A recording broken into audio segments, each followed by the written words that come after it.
Hello बच्चों, आज हम कक्षा 6 की पाठ्य पुस्तिका मल्हार का 5वां पाठ रहीम के दोहे की चर्चा करेंगे। तो चलिए शुरू करते हैं। सबसे पहले कविवर रहीम के बारे में कुछ बातें जान लेते हैं। रहीम भक्ति काल के सुप्रसिद्ध कवि थे। उनका जन्म 16वीं शताब्दी में हुआ था। उन्होंने नीति, भक्ति और प्रेम संबंधी कविताएं लिखी हैं। आम जनजीवन में इनके दोहे बहुत लोकप्रिय हैं। तो चलिए दोहों को शुरू करते हैं। पहला दोहा, रहीमन देखी बड़ेन को लघु न दीजिए डारी, जहाँ काम आवे सुई कहाँ करे तलवारी। तो देखो बच्चों, इस दोहे में रहीम जी कहते हैं कि रहीमन देखी बड़ेन को, बड़ों को देखकर लघु न दीजिए डारी, छोटों को मत छोड़ो। तो रहीम जी कहते हैं कि बड़े को देखकर छोटे का त्याग नहीं करना चाहिए, क्योंकि जहाँ काम आवे सुई कहाँ करे तलवारी। जहाँ पर सुई काम में आती है वहाँ तलवार का क्या काम, अर्थात वहाँ पर तलवार कोई काम नहीं कर सकती। तो कवि बताना चाहते हैं कि कोई व्यक्ति हो या वस्तु हो, सबको समान महत्व और सम्मान देना चाहिए, क्योंकि कोई वस्तु चाहे छोटी हो या बड़ी, सबका अपना अपना महत्व होता है। समय आने पर छोटी चीज़ भी बहुत काम की हो सकती है। यह एक गहरी सीख है कि किसी को छोटा समझकर नज़रअंदाज नहीं करना चाहिए। नेक्स्ट दोहे पर आते हैं। तरुवर फल नहीं खात है, सरवर पियहि न पान, कवि कही रहीम पर काज हित, संपत्ति संचहि सुजान। इस दोहे में कविवर रहीम कहते हैं कि तरुवर फल नहीं खात है, अर्थात पेड़ अपने फल नहीं खाते हैं। सरवर पियहि न पान, और नदियाँ अपना पानी खुद नहीं पीती हैं। कही रहीम पर काज हित, संपत्ति संचही सुजान। जो सज्जन व्यक्ति होते हैं, सुजान मतलब सज्जन व्यक्ति होते हैं, वे दूसरों के हित के लिए, पर काज हित दूसरों के काम के हित के लिए संपत्ति का संचय करते हैं। तो इस दोहे में रहीम ने पेड़ और नदियों का उदाहरण देकर यह समझाने की कोशिश की है कि जैसे पेड़ और नदी अपने फल और पानी का प्रयोग दूसरों की भलाई के लिए करते हैं, उसी प्रकार एक सच्चा और समझदार व्यक्ति, है ना, सज्जन व्यक्ति बोलते हैं जिसको, अपनी संपत्ति को दूसरों की भलाई के लिए इस्तेमाल करता है। तीसरे दोहे पर आते हैं। रहीमन धागा प्रेम का मत तोड़ो छिटकाए, टूटे से फिर ना मिले, मिले गांठ परी जाए।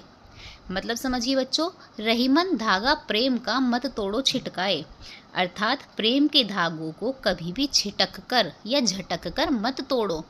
टूटे से फिर ना मिले, मिले गांठ पड़ी जाए, क्योंकि अगर ये एक बार टूट गए तो या तो दोबारा मिलते नहीं हैं, लेकिन अगर मिलते हैं तो उनमें गांठ पड़ ही जाती है, अर्थात वह पहले जैसे रिश्ते नहीं रहते। तो इसमें जो प्रेम धागे से मतलब है, इसको कवि कहते हैं कि रिश्तों को हमेशा निभाकर चलना चाहिए। प्रेम एक नाजुक धागा होता है, जिसके एक बार टूट जाने से वो पुनः जुड़ तो सकता है, लेकिन उसमें गांठ पड़ जाती है, जो उस रिश्ते की मिठास को हमेशा के लिए ख़त्म कर देती है। इसलिए हमें प्रेम या रिश्तों को संजोकर रखना चाहिए और किसी भी प्रकार के कटु व्यवहार से बचना चाहिए। नेक्स्ट दोहे पर आते हैं। रहीमन पानी राखिए, बिन पानी सब सून, पानी गए न उबरे, मोती मानुष चून। देखो बच्चों, इस दोहे में पानी 3 जगह आया है। रहीमन पानी राखिए, पानी का मतलब चमक, बिन पानी सब सून मतलब सम्मान, और पानी गए न उबरे। 3 जगह पानी है और तीनों पानियों का अलग अलग मतलब है, चमक, सम्मान और जल। तो अब देखते हैं इस दोहे में पानी शब्द के 3 अर्थ मैंने बताए अभी आपको। चमक, सम्मान और जल। तो इसमें कहते हैं कवि कि पानी को बचाकर रखना चाहिए, क्योंकि इसके बिना सब कुछ सूना सूना है। अगर एक बार पानी चले गए तो मोती, मनुष्य और चूने का अस्तित्व भी नहीं बचता है। पानी का अर्थ अगर हम सबसे पहले चमक के रूप में लेते हैं तो मोती का उदाहरण दिया गया है। आपको पता है ना, मोती सीप में होता है, और जैसे सच्चा मोती देखा है सफ़ेद रंग का, अगर उसके ऊपर से उसका पानी उतर जाए तो वो भद्दा दिखने लग जाता है। तो इसे इस रूप में भी हम समझ सकते हैं कि मोती से जब पानी उतर जाता है या चमक उतर जाती है तो वह बदरंग हो जाता है, और फिर सीप के अंदर जो पानी है उसी से ही मोती को आकार भी मिलता है। अब पानी के दूसरे अर्थ पर आते हैं, जिसका अर्थ यहाँ पर है मान या सम्मान। रहीम जी कहते हैं कि मनुष्य को, अब मोती के बारे में बात कर ली हमने, दूसरे पानी की बात करेंगे मनुष्य के साथ, मानुष के साथ, है ना। तो रहीम जी कहते हैं कि मनुष्य को अपने व्यवहार में विनम्रता रखनी चाहिए। जो व्यक्ति किसी का सम्मान नहीं करता, धीरे धीरे वह भी लोगों के दिल से उतर जाता है और फिर उसे अपना जीवन भी व्यर्थ लगने लगता है। अब पानी का तीसरा अर्थ पानी और चून से लेते हैं। चून मतलब चूना। तो पानी का तीसरा अर्थ सिंपल पानी से ही लेंगे, पानी अथवा जल। तो चूने को हमेशा पानी में डुबो कर रखा जाता है, क्योंकि अगर चूने का पानी एक बार सूख जाए तो चूना खराब हो जाता है। यहाँ पर कवि ने जल को बचाने की बात की है और उसके महत्व को बताया है। अगले दोहे पर आते हैं।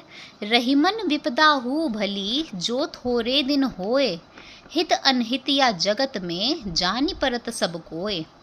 तो रहीम जी कहते हैं, रहीमन विपदा हु भली, जो थोड़े दिन होए। अगर विपत्ति थोड़े दिन की होती है तो वो अच्छी होती है। हित अनहित या जगत में, जानी परत सब कोय। क्योंकि केवल विपत्ति में ही जाना जा सकता है कि हमारे हित में कौन है और अनहित में कौन है, अर्थात कौन हमारा हितैषी है और कौन केवल दिखावा कर रहा है। क्योंकि जब जीवन में कठिनाइयाँ आती है तभी हमें अपने असली दोस्तों और शत्रुओं का पता चलता है। विपत्ति हमें मजबूत बनाती है और हमें जीवन के सच्चे अर्थ और रिश्तों की गहराई का एहसास भी कराती है। अगले दोहे पर आते हैं। रहीमन जिह्वा बावरी, कही गई सरग पताल, आपू तो कहीं भीतर रही, जूती खात कपाल। इस दोहे को समझिए बच्चों। इसमें रहीम जी कहते हैं कि रहीमन जिह्वा बावरी, कि हमारी जीभ तो पागल है, कही गई सरग पताल, ये स्वर्ग से लेकर पाताल तक की बातें कर लेती है। आपू तो कहीं भीतर रही, खुद तो बात कहकर अंदर ही रह जाती है। जूती खात कपाल, और उन बातों के प्रभाव से हमारे सिर को जूते खाने पड़ जाते हैं। अर्थात हमें बोलने से पहले बहुत सोच समझकर बोलना चाहिए, क्योंकि कई बार हम कुछ ऐसी बात बोल देते हैं कि मनुष्य को पछताना पड़ता है और एक बार बोले गए शब्द वापस भी नहीं किए जा सकते हैं। तो इसलिए हमेशा सोच समझकर ही बोलना चाहिए। अगला दोहा आते हैं, आखिर दोहा है इस पाठ का ये। कही रहीम संपत्ति सगे, बनत बहुत बहुरीत, विपत्ति कसोटी जो कसे, ते ही साचे मीत। इस दोहे में कवि रहीम कहते हैं कि जब संपत्ति होती है, अर्थात धन दौलत मान सम्मान रहता है, तब लोग हर तरीके से आपको अपना बनाने की कोशिश करते रहते हैं। लेकिन सच्चा मित्र, सांचे मीत वही हैं जो दुख, दरिद्रता और विपत्ति में भी काम आते हैं। विपत्ति जीवन की कसौटी होती है जो हमें सच्चे मित्रों की पहचान कराती है। तो बच्चों, यहाँ पे इस पाठ की एक्सप्लेनेशन ख़त्म हो जाती है। इस पाठ के कवि का नाम है अब्दुल रहीम खान खाना। उन्हें हम रहीम जी भी कहते हैं। ठीक है, कवि से परिचय मैंने अभी आपको बताया था पाठ के शुरू में। अब हम इस पाठ की एक्सरसाइज करते हैं। पाठ से, है ना। नीचे दिए गए प्रश्नों का सबसे सही उत्तर कौन सा है उसके सामने तारा बनाइए। तो यहाँ पर पहला है, रहीमन जीवा बावरी कही गई सरग पताल, आपू तो कही भीतर रही जूती खात कपाल। दोहे का भाव है। तो ये हमने दोहा समझाया था आपको कि रहीमन जीव तो बावरी होती है, ये स्वर्ग से पाताल तक की बातें करती है, खुद तो कहकर अंदर ही रह जाती है और सिर को जूते खाने पड़ते हैं। तो इसका भाव क्या है, हमें सोच समझकर बोलना चाहिए। नंबर 2 पर आते हैं, रहीमन देखी बड़े इनको लघु न दीजिए डारी। बड़ी चीज़ों को देखकर छोटी चीज़ों का त्याग नहीं करना चाहिए। जहाँ काम आवे सुई कहाँ करे तलवारी, क्योंकि जहाँ पर सुई काम आती है वहाँ तलवार का कोई काम नहीं होता। इस दोहे का भाव क्या है? तो इस दोहे का भाव क्या है बच्चों कि हर छोटी बड़ी चीज़ का अपना अपना अलग अलग महत्व होता है। अब दूसरे क्वेश्चन पर आते हैं। अब अपने मित्रों के साथ चर्चा कीजिए और बताइए कि आपने ये उत्तर ही क्यों चुने। तो पहले वाला उत्तर हमने क्यों चुना कि सोच समझकर बोलना चाहिए ताकि बाद में पछतावा ना करना पड़े। और दूसरा क्वेश्चन जो था कि हर छोटी बड़ी चीज़ का अपना महत्व होता है, हमने ये क्यों चुना? क्योंकि कोई भी छोटी चीज़ हो या बड़ी चीज़ हो, सबका अपना अपना महत्व होता है। किसी के रूप, आकार या आर्थिक स्थिति के हिसाब से नहीं आंकना चाहिए, क्योंकि प्रत्येक का अपनी अपनी जगह महत्व होता है। चलिए अब इसके बाद नेक्स्ट क्वेश्चन पर आइए। मिलकर करें मिलान। यहाँ पर आपको ये पाठ में से कुछ दोहे स्तंभ 1 में दिए गए हैं और उनके भाव स्तंभ 2 में दिए गए हैं। अपने समूह में इन पर चर्चा कीजिए और रेखा खींचकर सही भाव से मिलान कीजिए। रहीमन धागा प्रेम का मत तोड़ो छिटकाए, टूटे से फिर ना मिले मिले गांठ पड़ जाए। अर्थात हमें प्रेम या रिश्तों को सहेज कर रखना चाहिए। ठीक है। नंबर 2, कही रहीम संपत्ति सगे बनत बनत बहुरीत, विपत्ति कसोटी जे कसे ते ही साचे मीत। साचे मीत से मैच कर लेंगे, सच्चे मित्र विपत्ति में भी हमेशा साथ रहते हैं। तरुवर फल नहीं खात है सरवर पियहि न पान, कही रहीम पर काज हित संपत्ति संचही सुजान। अर्थात जो सज्जन लोग होते हैं वे परहित के लिए ही संपत्ति को संचित करते हैं। बिल्कुल उसी प्रकार जैसे पेड़ अपने फल नहीं खाता है और नदियाँ अपना पानी नहीं पीती हैं। नेक्स्ट पर आते हैं, पंक्तियों पर चर्चा। नीचे दिए गए दोहों पर समूह में चर्चा कीजिए और उनके अर्थ या भावार्थ अपनी लेखन पुस्तिका में लिखिए। अब देखिए बच्चों, ये दोहा है, रहीमन विपदा हो भली जो थोड़े दिन होए, हित अनहित या जगत में जानी परत सब कोय। तो इसका भावार्थ लिखेंगे हम। रहीम दास जी कहते हैं कि अगर जीवन में थोड़े दिन की विपत्ति आ जाए तो वो अच्छी ही होती है। उस समय हमें अच्छी तरह से पता चल जाता है कि इस संसार में कौन हमारा हितैषी है और कौन हमारी मुश्किल में साथ नहीं देने वाला है, अर्थात हमारा शत्रु है। इसके बाद ख, रहीमन जीवा बावरी कही गई सरग पताल, आपू तो कही भीतर रही जूती खात कपाल। इसका भावार्थ लिखेंगे बच्चों। रहीम दास जी का कहना है कि हमारी जीभ बिल्कुल बावरी अर्थात पागल जैसी होती है। ये कई बार स्वर्ग से लेकर पाताल तक की बातें किसी के सामने भी कर देती हैं। उस समय इसे एहसास नहीं होता कि मुंह से कही गई बात वापस नहीं होगी और फिर पछताना ही पड़ेगा। ठीक है बच्चों। इसके बाद नेक्स्ट क्वेश्चन है सोच विचार के लिए। दोहों को एक बार फिर से पढ़िए और निम्न के बारे में पता लगाकर अपनी लेखन पुस्तिका में लिखिए। तो पहला है, रहीमन धागा प्रेम का मत तोड़ो छिटकाए, टूटे से फिर ना मिले मिले गांठ परी जाए। तो ये दोहा दिया हुआ है। अब इसमें देखते हैं कि क्या पूछा हुआ है। इस दोहे में मिले के स्थान पर जुड़े और छिटकाए के स्थान पर चटकाए शब्द का प्रयोग भी लोक में प्रचलित है। जैसे रहीमन धागा प्रेम का मत तोड़ो चटकाए, टूटे से फिर ना जुड़े जुड़े गांठ पड़ जाए। इसी प्रकार पहले दोहे में डारी के स्थान पर डार तलवारी के स्थान पर तलवार और चौथे दोहे में मानुष के स्थान पर मानस का उपयोग भी प्रचलित है। ऐसा क्यों होता है? तो बच्चों, जैसे अगर आप कहीं पर गए होंगे तो आसपास थोड़ी थोड़ी दूरी पर हमारी भाषा बदलती रहती है। तो डारी के स्थान पर डार, तलवारी के स्थान पर तलवार और मानुष के स्थान पर मानस आदि शब्दों का प्रयोग थोड़ी सी दूरी पर बोली बदल जाने के कारण होता है। क्योंकि हमारे देश में बहुत सारे लोग रहते हैं और सबकी भाषाएं भी लगभग अलग अलग होती हैं, तो इसलिए सबकी भाषाएं बदल जाती हैं। इसका ख पाठ देखिए। इस दोहे में प्रेम के उदाहरण में धागे का प्रयोग ही क्यों किया गया है? क्या आप धागे के स्थान पर कोई अन्य उदाहरण सुझा सकते हैं? अपने सुझाव का कारण भी बताइए। तो बिल्कुल सुझाते हैं। कवि ने, पहले हम बताएंगे कि धागे का प्रयोग ही क्यों किया है कवि ने इसमें। तो कवि ने प्रेम के टूटने को धागे द्वारा दर्शाया है। जिस प्रकार धागा एक बार टूट जाए तो उसे जोड़ने के लिए गांठ लगानी पड़ती है, ऐसे ही प्रेम संबंधों में दरार आ जाए तो भले ही उन्हें फिर से जोड़ जाए, लेकिन मनमुटाव रह ही जाता है।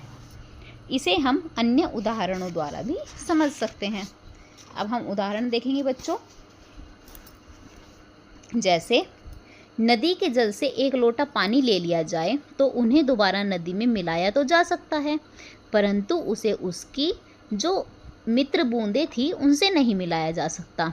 ऐसे ही किसी से संबंध अगर टूट जाए तो दोबारा वैसे नहीं बन पाते।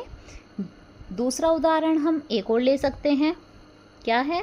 एक टूटे हुए लकड़ी के डंडे को प्रयत्न करके सिल भी लिया जाए तो भी हम पहले की भांति उसका प्रयोग नहीं कर सकते। उसका प्रयोग हर बार ध्यान से ही करना पड़ेगा। ठीक है, चलिए नेक्स्ट। तरुवर फल नहीं खात है, सरवर पियहि न पान, कही रहीम पर काज हित संपत्ति संचहि सुजान। इस दोहे की प्रकृति के माध्यम से मनुष्य के किन मानवीय गुणों की बात की गई है और प्रकृति से हम और क्या क्या सीख सकते हैं? तो बच्चों, इसमें पहले हम मानवीय गुणों की बात बताएंगे। प्रकृति के माध्यम से इस दोहे में मनुष्य के इस मानवीय गुण की बात की गई है कि जैसे पेड़ अपने फल नहीं खाते हैं, सरोवर अपना पानी नहीं पीते हैं, ऐसे ही सज्जन धन संचय स्वयं के लिए ना करके दूसरों की भलाई के लिए कर सकते हैं। और दूसरा क्वेश्चन क्या था कि प्रकृति से हम और क्या क्या सीख सकते हैं? तो प्रकृति से हम और क्या क्या सीख सकते हैं? जैसे नदियों के जल की भांति निरंतर आगे बढ़ता रहना चाहिए। जिस प्रकार तपती गर्मी से बचाने के लिए वृक्ष छाया देते हैं, वैसे ही दूसरों के कठिन समय में हमें उनकी मदद करनी चाहिए। फूलों की तरह अपने अच्छे कामों को सुगंध चारों ओर बिखेरनी चाहिए। सूरज की भांति अच्छे काम करने पर अपना नाम जग में चमकाना चाहिए। पर्वतों की तरह अपने विचारों को दृढ़ रखना चाहिए और सागर की भांति अपने हृदय को विशाल बनाना चाहिए। जीवन में अच्छी बुरी जिन भी घटनाओं का सामना हो, उन्हें गहराई से अपने अंदर समेटना चाहिए। नेक्स्ट है शब्दों की बात। हमने शब्दों के नए नए रूप जाने और समझे। अब कुछ करके देखते हैं। शब्द संपदा। कविता में आए कुछ शब्द नीचे दिए गए हैं। इन शब्दों को आपकी मातृभाषा में क्या कहते हैं? ये बच्चों, मैंने यहाँ पे आप मातृभाषा में शब्द लिखे हैं। अगर आपको इनके अलावा और भी शब्द पता हैं तो आप उन्हें भी लिख सकते हैं। जैसे तरुवर, तरुवर को क्या बोलते हैं? और पेड़। विपत्ति, कष्ट। छिटकाए अर्थात तोड़ना। सुजान, सज्जन।